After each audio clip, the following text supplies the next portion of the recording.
Hello guys, welcome back to another amazing video. In this video I'll guide you that how you can blur someone's face in a video by using CapCut.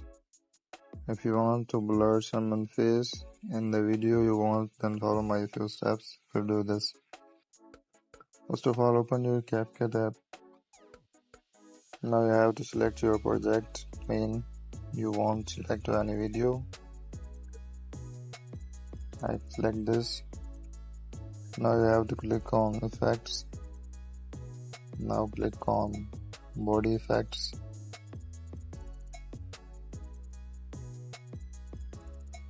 Here's all effects you want, but you search blur. Here's all the blur options. Click on anyone.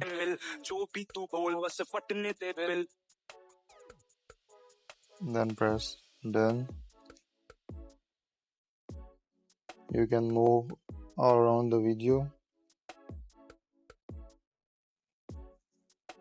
See, you can erase blur face in all video, and this way you can blur anyone's face in your video. Thank you for watching the video. If you like the video, share it with your friends and subscribe to my YouTube channel.